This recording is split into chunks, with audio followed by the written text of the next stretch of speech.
atmosfera terrestre, Verdade e Luz. Produção, direção e realização da USE, União das Sociedades Espíritas Intermunicipal de Ribeirão Preto. Órgão da USE, Estado de São Paulo.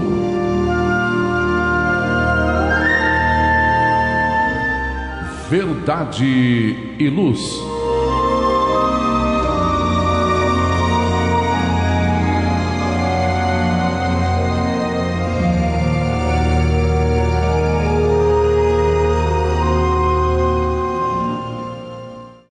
Este é o programa Verdade e Luz, de número 34 do ano de 2024.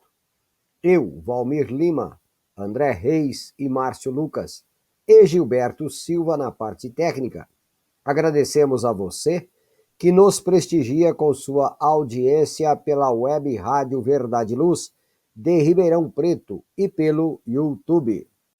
O programa Verdade e Luz tem o apoio da Vischer Seguros, especializada em seguros de veículos, residenciais e pessoais. Ao fazer seguros, consulte sempre a Vischer Seguros pelo telefone 3625-5500. Vischer Seguros, há 25 anos trabalhando pela sua segurança com confiança. Vischer Seguros, telefone 3625-5500. Olá, a Livraria Verdade e Luz reabriu. Atendemos pelo WhatsApp 16 920003870 com delivery. Enviamos os livros para você. Consulte a taxa de entrega. Use Ribeirão, mais perto de você.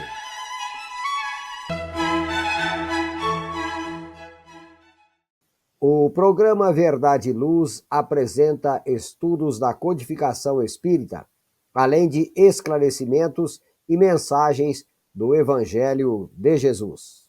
Em todos os programas apresentamos ainda comentários sobre temas atuais e reflexões para o embasamento da fé raciocinada. Em nosso editorial, abordando palavras de vida e paz, apresentamos temas que oferecem subsídios para enfrentamento das dificuldades do dia a dia. Hoje trazemos o tema As Lições do Mestre, extraído do site Momento Espírita da Federação Espírita do Estado do Paraná. Em nosso estudo da codificação espírita, daremos continuidade aos comentários e reflexões sobre o livro segundo de O Livro dos Espíritos, que trata do mundo espírita ou dos espíritos, no capítulo 9, Intervenção dos Espíritos no Mundo Corpóreo, item 12, Poder Oculto, Talismãs, Feiticeiros, questões 553 a 556. No Momento Evangélico, levamos a você a mensagem do Espírito Emmanuel, constante do livro Fonte Viva, psicografado por Francisco Cândido Xavier, com a lição de número 145, intitulada Guardai-vos dos Cães. No diálogo à luz do Espiritismo, utilizamos o livro Divaldo Franco Responde, volume 1, organizado por Cláudia Saegusa. Estamos no capítulo Mediunidade, item Como saber se alguém é médium ou não. Agradecemos a sua audiência e enviamos a você nossas fraternas vibrações de paz. Verdade e Luz. No programa Verdade e Luz, o editorial A Opinião Espírita.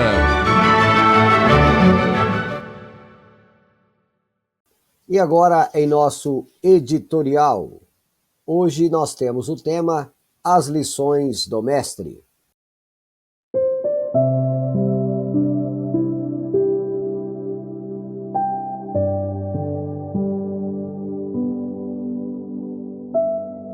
Ele estabeleceu as mais belas lições desde o berço. Jamais alguém foi mestre tão completo e excepcional. O Rei Solar e governador planetário tinha sempre algo a ensinar. Ao nascer, escolheu a intimidade de um estábulo desprovido de conforto e de atavios. Lição de que a verdadeira realeza é do espírito. Como testemunhas do primeiro instante, seu pai, sua mãe. Provavelmente, uma parteira que viera auxiliar a gestante na delivrance. Lição de aconchego. O nascimento é um momento muito especial em que o ser deve ser acolhido com todo afeto e discrição.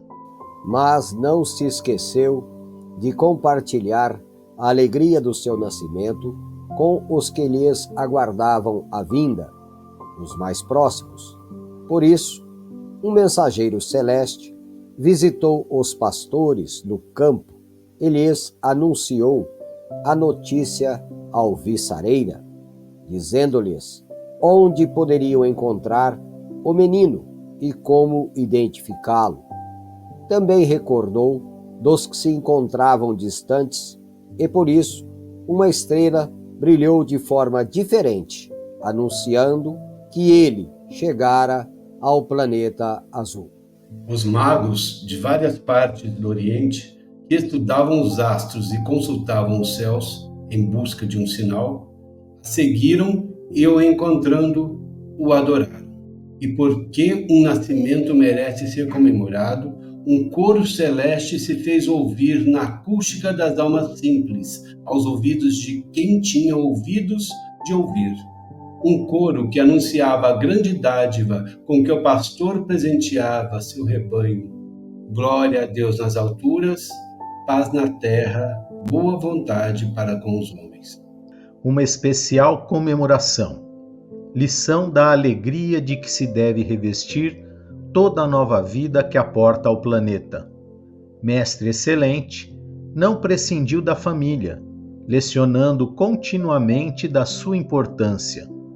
Durante quase 30 anos, esteve no lar de Nazaré e submeteu-se às tradições, exercendo a profissão de seu pai terreno. As mãos celestes, que haviam modelado as formas planetárias, esmerando-se em detalhes, agora tomavam da madeira bruta para transformá-la igualmente em coxos para os animais, bancos, mesas, lição de humildade e de serviço, quando deixou o lar paterno para dominar as estradas do mundo, elegeu a 2 amigos como seu próprio. Em Cafarnaum foi a casa do pescador Simão Pedro, quando na Galileia era o seu local de aconchego, depois das lides do dia exaustivas junto ao povo. Lar, refúgio, oásis para recompor as energias, local de descanso. Na Judéia, foi a chácara dos irmãos Marta, Maria e Lázaro. Lição das bênçãos familiares, da sua importância para o refazimento, a alimentação pelo combustível do amor. O pastor veio para o meio do seu rebanho sem descuidar de nenhum detalhe. Amor não amado. Demonstrou a preocupação com sua mãe ao deixá-la na terra. Entre as agonias da crucificação, lembrou-se de entregá-la ao apóstolo João. Nova lição, a de que a família se estende para além das fronteiras da consanguinidade. Família corporal, família espiritual. Tudo, em todos os instantes de sua vida terrena, foi planificado de ensino. Nem poderia ser diferente com aquele que asseverou: vós me chamais mestre e senhor, e dizeis bem, porque eu sou Jesus, modelo e guia, mestre e senhor. Verdade e luz.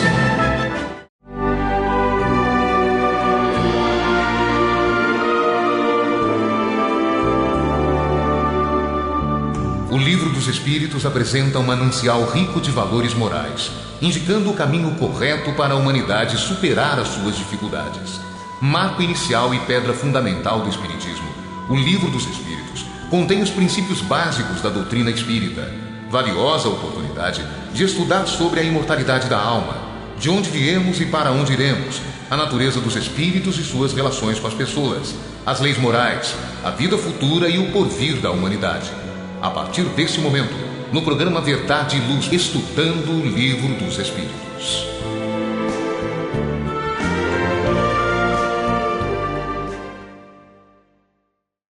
E agora, dando continuidade aos nossos estudos, nós estamos estudando o Livro dos Espíritos. Nós estamos no programa de número 34 do ano de 2024. Nós estamos no livro 2º, Mundo Espírita ou dos Espíritos, capítulo 9, Intervenção dos Espíritos no Mundo Corporal. Item 12, Poder Oculto, Talismãs, Feiticeiros.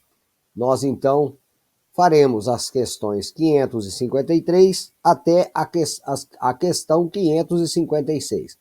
Iniciando, então, o K553, Kardec questiona da seguinte forma: qual pode ser o efeito de fórmulas e práticas com as quais certas pessoas pretendem dispor da vontade dos espíritos? Márcio. Responderam os espíritos: o de as tornar ridículas, se são de boa fé. No caso contrário, são tratantes que merecem castigo. Todas as fórmulas são charlatanices. Não há nenhuma palavra sacramental, nenhum signo cabalístico, nenhum talismã que tenha qualquer ação sobre os espíritos, porque eles são atraídos pelo pensamento e não pelas coisas materiais. 553A. Certos espíritos não ditaram, algumas vezes, fórmulas cabalísticas? Márcio. E continuam os espíritos a responder: sim, tendes espíritos que vos indicam signos, palavras bizarras, ou que vos prescrevem certos atos, com a ajuda dos quais fazeis aquilo que chamais conjuração. Mas ficai bem seguros de que são espíritos que zombam de vós e abusam da vossa credulidade. Então, todos que estão conosco, né, André, Valmir, mais direta e precisa que a resposta dada pelos espíritos aqui é impossível, né? São bem taxativos, como sempre, diretos. E só acrescentando, né, relembrando aqui, que nós já vimos em nossos estudos neste programa, que é o espírito quem dirige a matéria inerte, através do fluido cósmico universal, como aqui aprendemos, e não a matéria que prende o espírito. Portanto, um amuleto ou qualquer objeto mágico não influencia e nem dirige a vontade de um espírito encarnado ou desencarnado. Com tanto esclarecimento da doutrina, pode pensar que, então, já que está disponível a nós espíritas, nós também não possuímos fórmulas mágicas, né? Estamos salvos de tudo isso. Ao que vemos, não. Que os espíritas, analisando, assim, os que não têm muita profundidade nos estudos, estão transformando o ato de ajudar materialmente em uma prática também mágica. Muitos dos espíritas acreditam que, por fazerem obras assistenciais, por exemplo, estão fazendo o bem e, por consequência, preservando-se do sofrimento. Quando, na verdade, a própria doutrina ensina que são as vivências das grandes angústias e provações que nos preparam para fazer o bem. Claro, né, que podemos agravar ou piorar a nossa situação em não fazer o bem, mas não conseguimos nos preservar do sofrimento com atitudes meramente externas, pensando, por muitas vezes, se eu fizer tudo direitinho, não vou sofrer. Se eu for todos os dias ao centro espírita, 8 dos 7 dias da semana, por muitas vezes, todos os meus problemas estarão resolvidos. Não adianta preparar um prato de sopa se não se interessa pela dor deste que recebe a sopa. O que interessa, segundo a doutrina espírita, é a vibração que o ato carrega. Portanto, mesmo para os espíritas, os que dizem ser espíritas, entender o espiritismo é saber que apenas emoções e pensamentos decidem o futuro espiritual. Todo o resto é mera externalização do assunto, ou ritualismo. Valmir. Muito bem, Márcio. Obrigado pelas suas considerações. Agora vamos para a questão de número 554, onde Kardec questiona da seguinte forma: aquele que, com ou sem razão, confia naquilo a que chama virtude de um talismã, não pode, por essa mesma confiança, atrair um espírito, porque então é o pensamento que age. O talismã é um signo que ajuda a dirigir o pensamento? André. E os espíritos respondem: isso é verdade, mas a natureza do espírito atraído depende da pureza da intenção e da elevação dos sentimentos. Ora, é difícil que aquele que é tão simplório para crer na virtude de um talismã não tenha um objetivo mais material do que moral. Qualquer que seja o caso, isso indica estreiteza e fraqueza de ideias, que dão aso aos espíritos imperfeitos e zombadores. Então, nós podemos usar como uma muleta, vamos dizer assim, né? Algum apetrecho, qualquer que seja ele, mas sem nenhuma significância, como o Márcio comentou, como leu na resposta anterior, não tem significado nenhum você carregar nada. Uma correntinha, um bracelete, um anel. Para o espírito, o que vale é o pensamento. E no pensamento se dão o quê? As vibrações, a sintonia, que vai realizar o que nós sentimos. E dentro dessa estrutura é que nós vamos nos aproximar de espíritos A, B, C ou D. Depende da qualidade que nós emitimos, de acordo com as nossas construções morais, espirituais, conforme nós nos elevamos perante o amor divino, né, que está inserido em todos nós. Então, a afinidade, a estreiteza se dá por isso, por características do sentimento elevado, quando nos desenvolvemos dessa forma.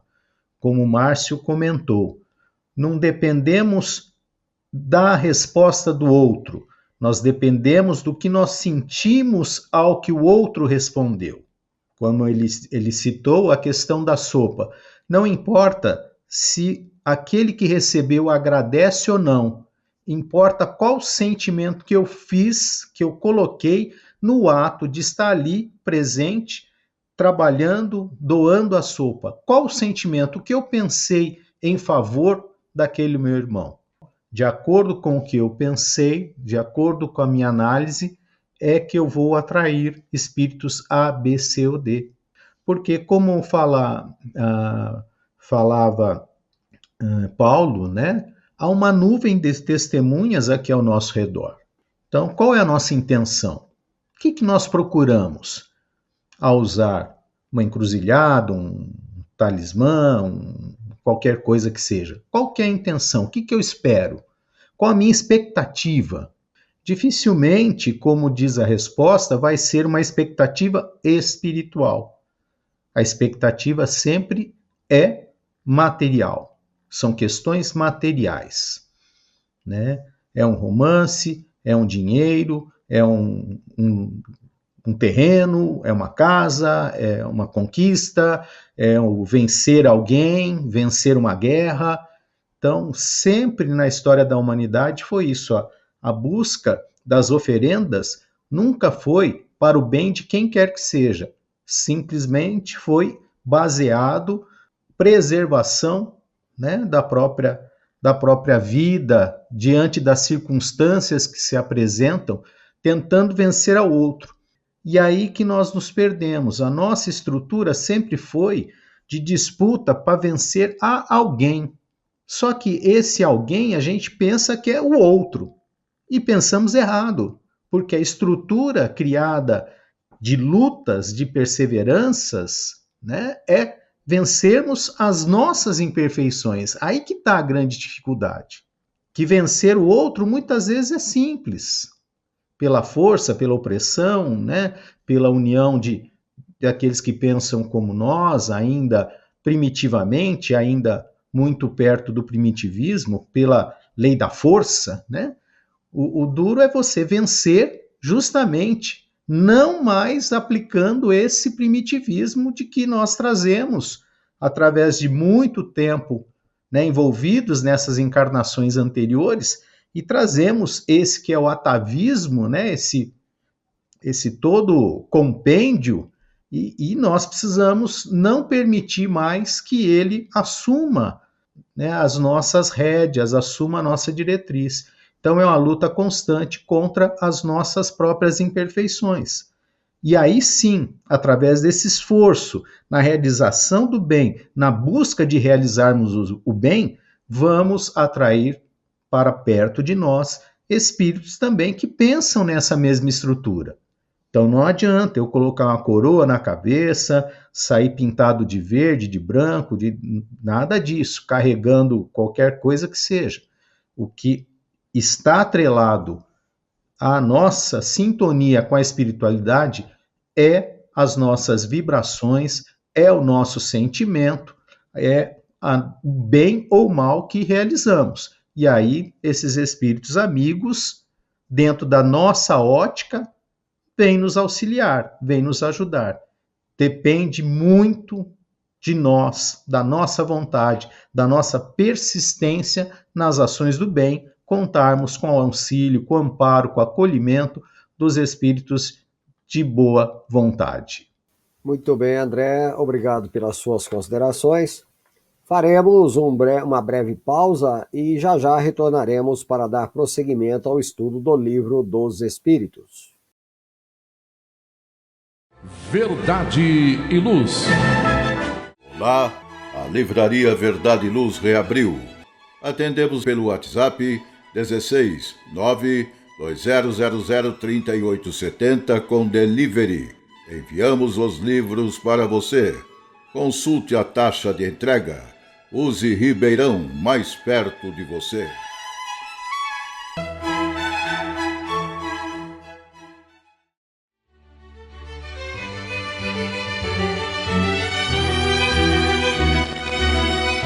Você já foi a um centro espírita? O centro espírita é uma escola onde podemos aprender e ensinar, espalhar o bem e exercitar a solidariedade. Existe sempre um centro espírita perto de você, com horário e dia de sua conveniência. Faça parte de um centro espírita. Aprenda a dividir, a estudar junto, a trocar sorrisos e experiências. No centro espírita, você encontra amigos e faz mais amigos.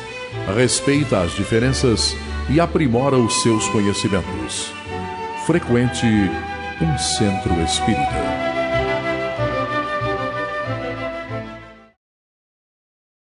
Verdade e Luz. Vamos então retornando para a continuação do estudo do Livro dos Espíritos. Agora vamos para a questão de número 555, onde Kardec questiona a espiritualidade da seguinte maneira: que sentido se deve dar ao qualificativo de feiticeiro?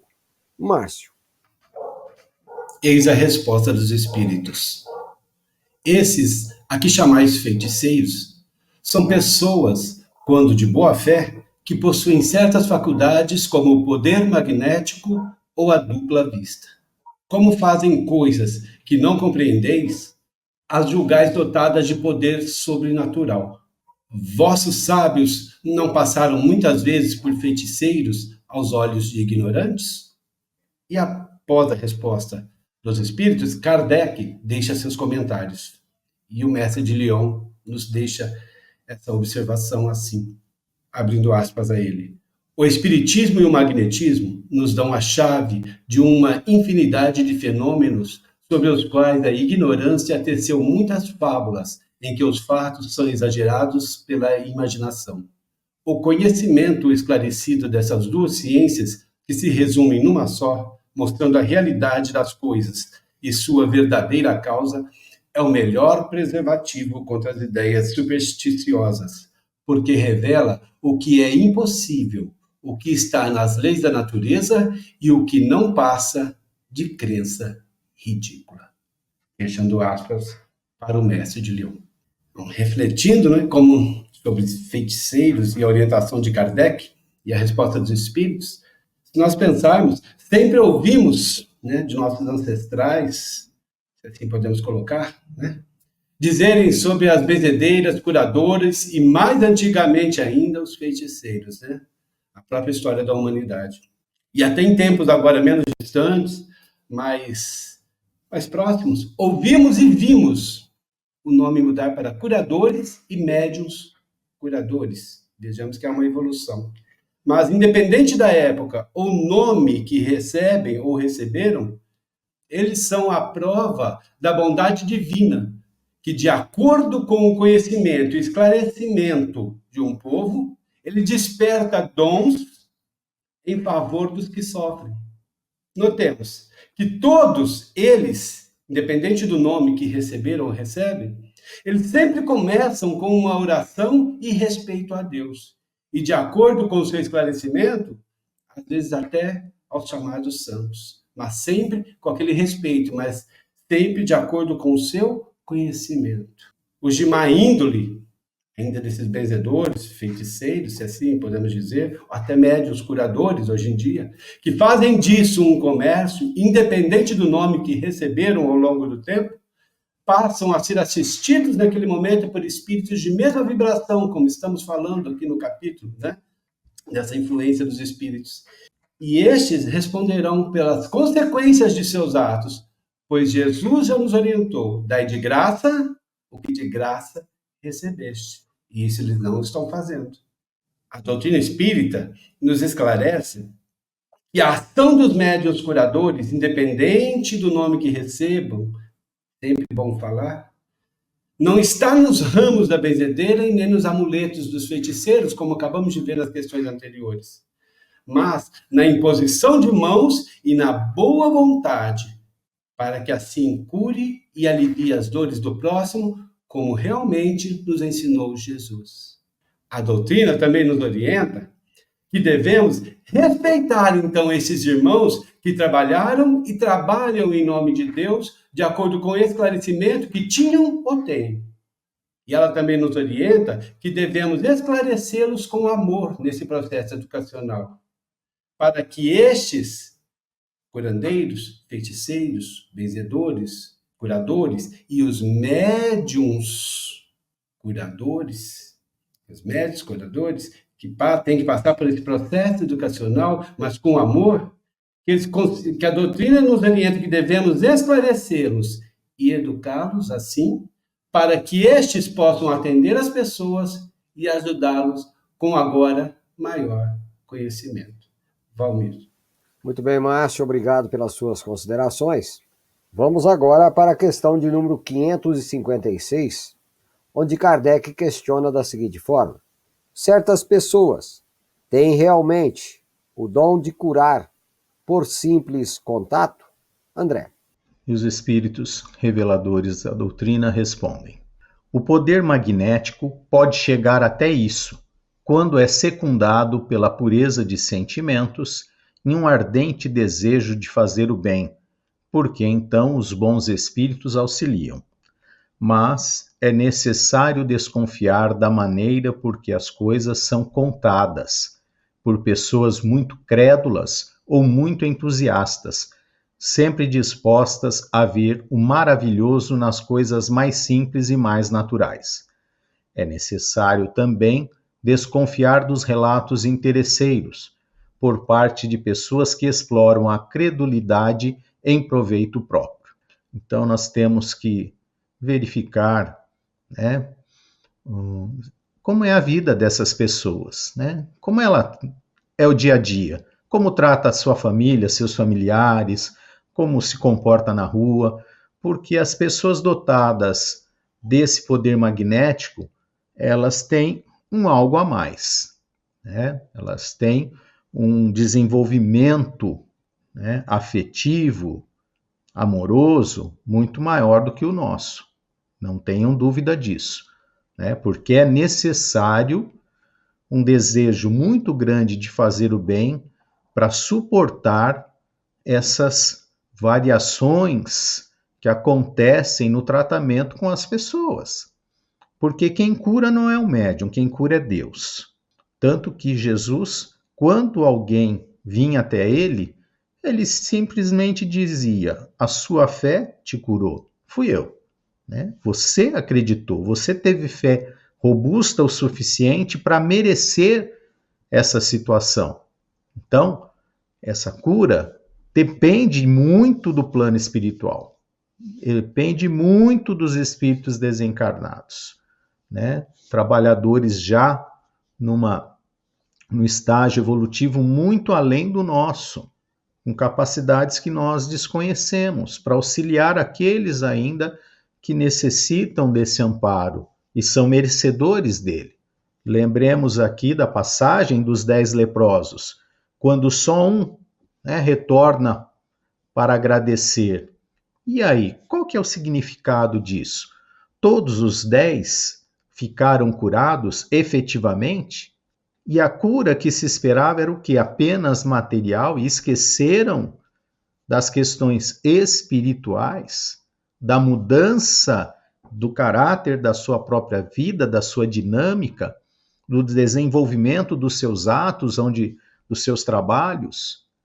Então, certas pessoas têm sim esse magnetismo, esse poder magnético para curar, mas devemos tomar muito cuidado, não para falar da pessoa, não para divulgar o erro, não isso, né?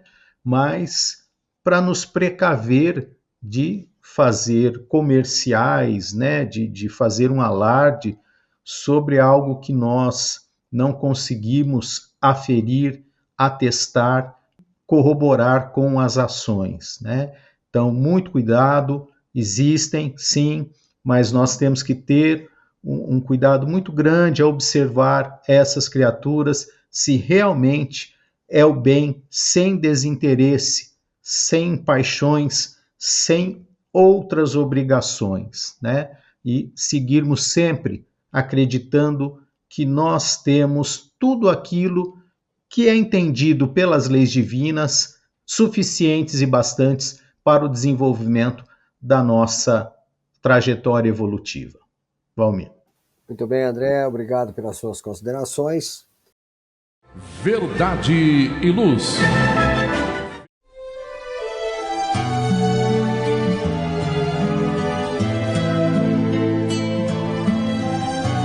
Para você que procura a paz, a alegria e o equilíbrio, nada mais salutar do que as palavras de vida eterna trazidas por Jesus, ensinando a amar a Deus e ao nosso próximo. Tenha todos os dias o seu momento evangélico, lembrando sempre que quem acende uma luz é o primeiro a se iluminar e quem faz o bem vive em equilíbrio. A partir desse instante, Momento Evangélico.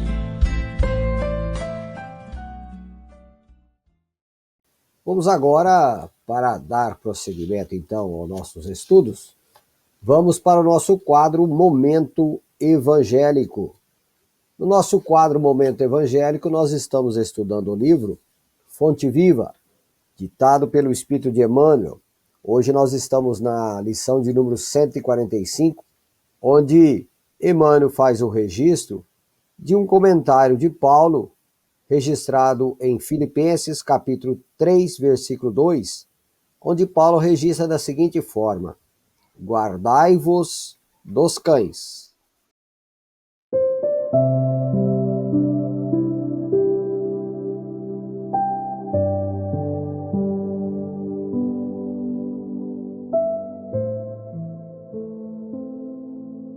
Somos imensa caravana de seres na estrada evolutiva, a movimentar-se sob o olhar do Divino Pastor em demanda de esferas mais altas. Em verdade, se prosseguimos caminho afora, magnetizados pelo devotamento do condutor divino, inegavelmente somos também assediados pelos cães da ignorância, da perversidade, da má-fé. Referindo-se a cães, Paulo de Tarso não mentalizava o animal amigo, símbolo de ternura e fidelidade após a domesticação. Reportava-se aos cães selvagens, impulsivos e ferozes. No rebanho humano, encontraremos sempre criaturas que os personificam, são os adversários sistemáticos do bem. Atassalham reputações dignas, estimam a maledicência, exercitam a crueldade, sentem prazer com a imposição tirânica que lhes é própria. Desfazem a conceituação elevada e santificante da vida. Desarticulam o serviço dos corações bem-intencionados. Atiram-se desvairadamente à substância das obras construtivas, procurando consumi-las ou pervertê-las. Vomitam impropérios e calúnias. Gritam, levianos, que o mal permanece vitorioso, que a sombra venceu, que a miséria consolidou seu domínio na terra, perturbando a paz dos servos operosos e fiéis. E quando o micróbio do ódio ou da cólera lhes excita a desesperação, ai daqueles que se aproximam generosos e confiantes. É para esse gênero de irmãos que Paulo solicita de nós outros a conjugação do verbo guardar. Para eles, pobres prisioneiros da incompreensão e da ignorância, essa somente o processo educativo, no qual podemos cooperar com amor, competindo-nos reconhecer, contudo, que esse recurso de domesticação procede originalmente de Deus. Muito bem, belíssima lição, belíssimo comentário do Espírito Emmanuel, aonde Paulo, nessa exortação, nos convida, André e Márcio, a conservar um estado de alma para evitar justamente ser contaminado por posturas mentais e comportamentais de outros que, não vendo a vida de uma maneira clara, real, criam uma estrutura muitas vezes tão perniciosa, contaminando todos aqueles que estão em sua volta.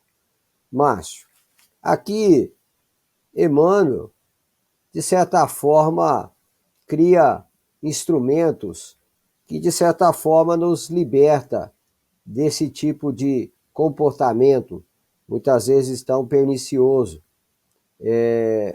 O que podemos fazer mais, Márcio, para manter a nossa confiança, a segurança no caminho que precisamos trilhar?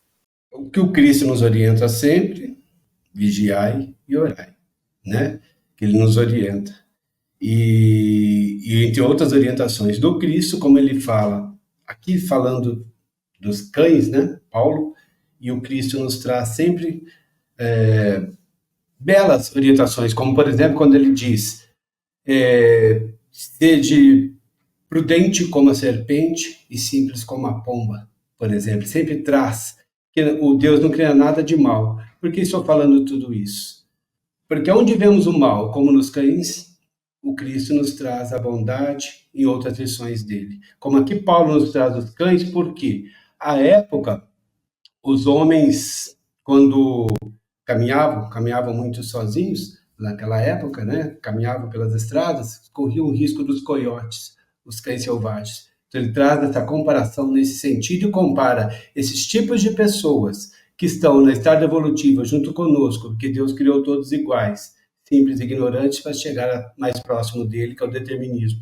E nesse caminho evolutivo todos vamos indo. Os que ainda não estão sob o magnetismo do mestre e não prestam atenção na prudência, na simplicidade ou na docilidade dos cães domesticados, ou seja, já educados e seguindo o magnetismo do Cristo, esses podem ainda nos atrair para fora dessa estrada evolutiva e fora do magnetismo do Cristo.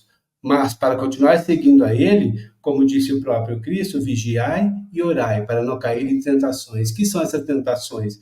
Que esses cães, como aqui colocado, né, selvagens, esses que estão à parte do magnetismo do Cristo, eles nos atentam com o quê? Com o que nós temos em tentações, como nos diz o apóstolo Tiago, né?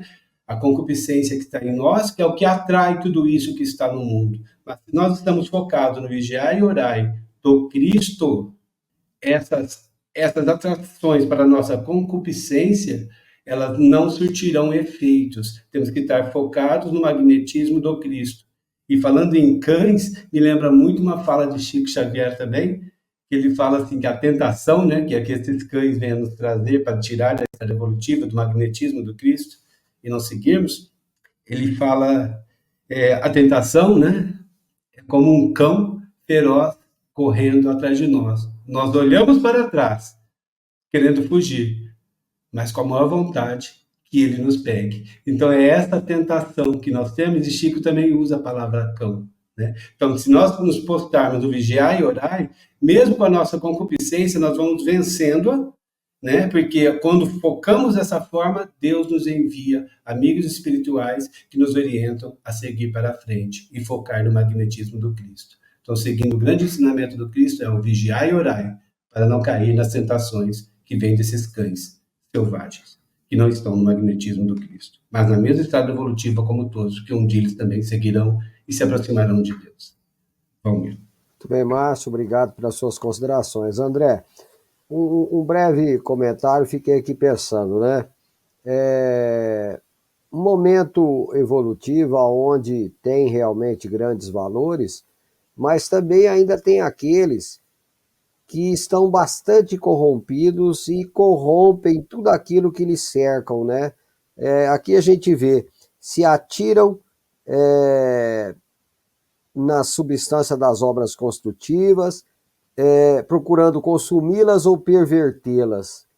É realmente um estado de corrupção de todos os valores que poderiam ser meios, instrumentos de crescimento.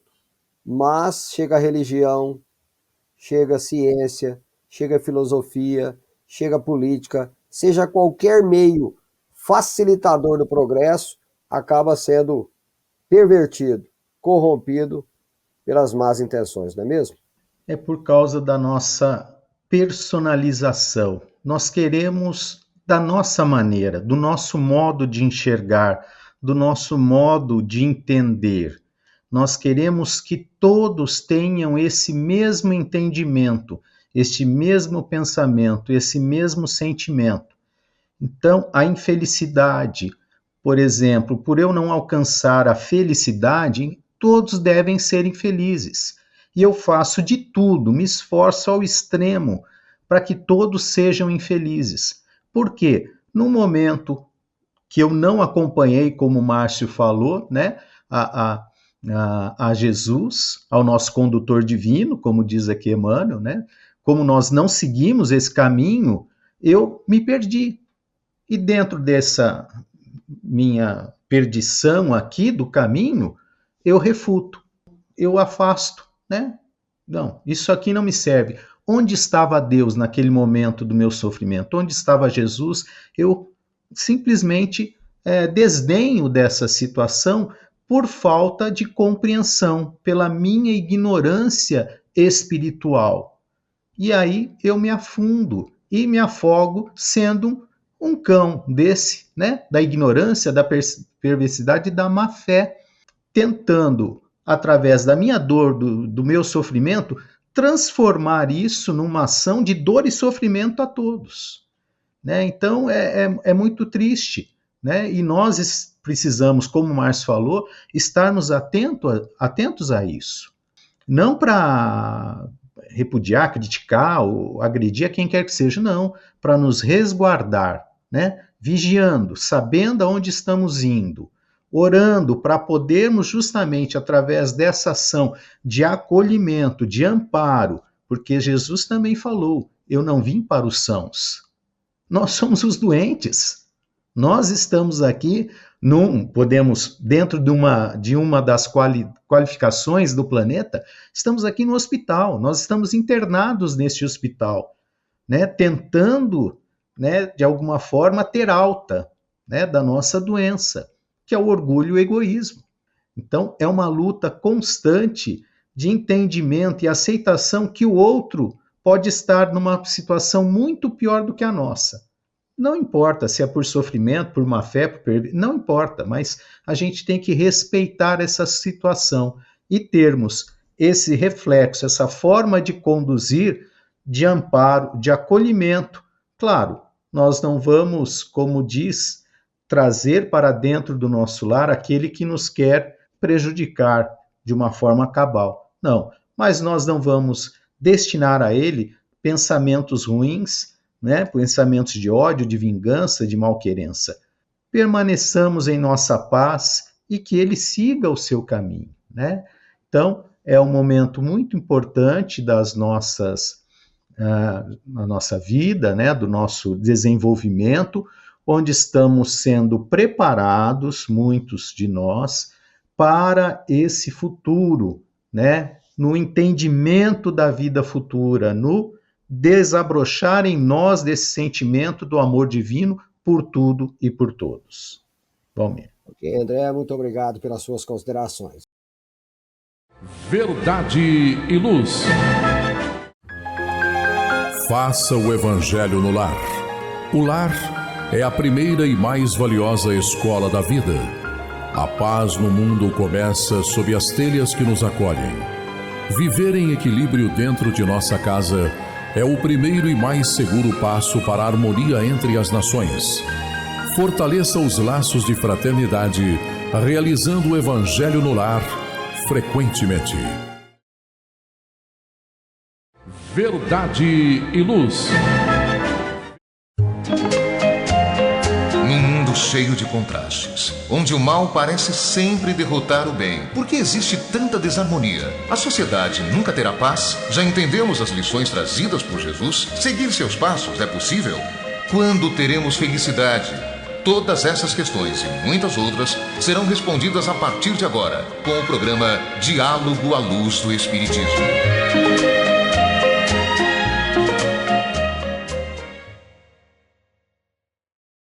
Vamos agora para o nosso quadro Diálogo à Luz do Espiritismo. Nós estamos estudando o livro Divaldo Franco Responde, organizado por Cláudia Saegusa, volume 1, capítulo Mediunidade, no item Como saber se alguém é médium ou não. Assim, Divaldo é questionado: como uma pessoa pode saber se é médium ou não? Divaldo responde: muito facilmente. Quando o indivíduo é portador de mediunidade, vivencia sonhos premonitórios, experimenta sensações muito peculiares, como, por exemplo, aquela de que está alguém a seu lado, capta intuições, nas quais os fatos chegam-lhe à mente antes que aconteçam, ou participa de ocorrências mais consistentes, vendo, ouvindo, oferecendo ectoplasma para os fenômenos de ordem física. Agora vamos para o item 2, desenvolvimento da mediunidade. E Divaldo continua sendo questionado: quando você diz que a pessoa tem essa sensibilidade e ela recorre a uma casa espírita, normalmente recebe a orientação de desenvolver sua mediunidade. É correto falar em desenvolver a mediunidade? E Divaldo Franco responde: perfeitamente.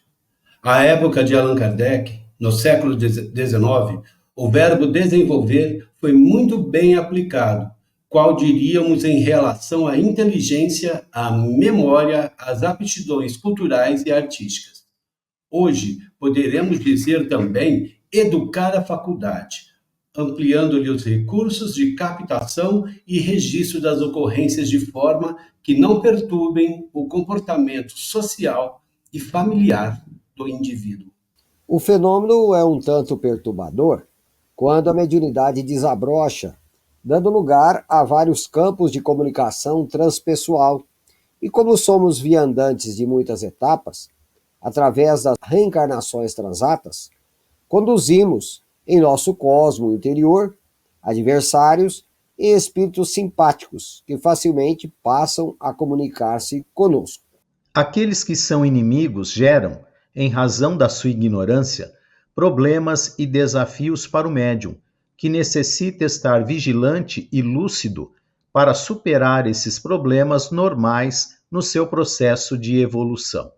A casa espírita é o lugar ideal para orientar o indivíduo, a fim de que possa estudar-se, compreender as suas reações nervosas, educar essas manifestações inusitadas e abrir espaço para as comunicações mediúnicas dentro dos padrões corretos. Muito bem, companheiros. Eu vou pedir para o André fazer uma observação bem rápida, né, André? Mediunidade, diríamos assim, é uma ficha de serviço. Não nos coloca como privilegiados, antes de mais nada, nos coloca como devedores e trabalhadores da seara do mestre, não é mesmo? Sim, não tenha dúvida. E não é um privilégio da doutrina espírita, não é uma criação da doutrina espírita. A mediunidade existiu desde sempre, desde o aparecimento do homem no planeta Terra, né? Sempre existiu. E é uma ferramenta, é um método para nós entrarmos em comunicação com aqueles que já retornaram à pátria espiritual. E todos estão suscetíveis. E, na verdade, todos nós somos médiuns. Porque todos nós, de alguma forma, sentimos alguma vibração, alguma sintonia com a espiritualidade. Né? Muitas vezes a pessoa, nossa, parece que eu vi o fulano passar, parece que eu senti a presença de fulano aqui, parece que eu encontrei com fulano, né? Parece que eu estou ouvindo, nossa, estou sentindo o cheiro de tal coisa que me lembra isso, me lembra aquilo. Então, nós estamos, né, interpenetrados no plano espiritual. Né? Eles estão aqui entre nós, embora muitos de nós não percebem, não veem, não sintam, não tenham essa situação, né, de ostensividade que nós chamamos. Mas ela existe. Quer queiramos ou não, é um fato, existe em todos os lugares, em todas as situações.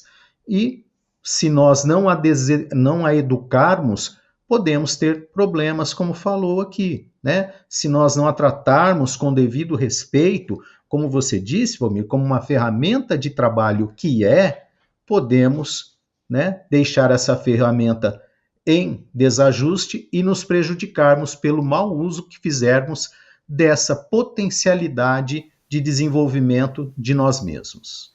Muito bem, a faculdade é neutra, o valor que será atribuído a ela dependerá de como nós a conduzirmos. Verdade e Luz.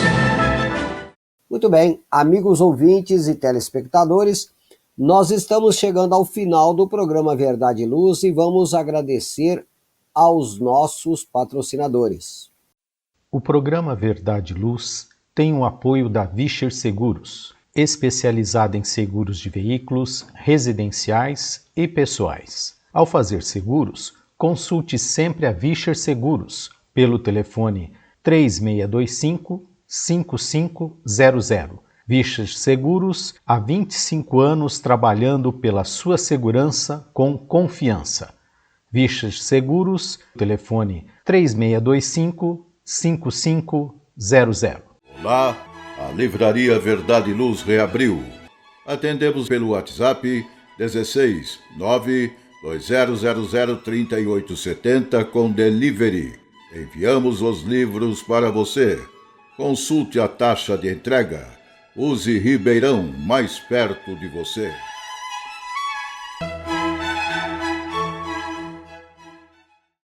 Convidamos os amigos presentes hoje para suas considerações finais. André. Nosso agradecimento a Deus por mais esta oportunidade, a um amigo ouvinte, telespectador, muito obrigado pela sua paciência, né, pelo seu carinho conosco, por assistir o nosso programa, dentro das nossas possibilidades ainda muito pequenas.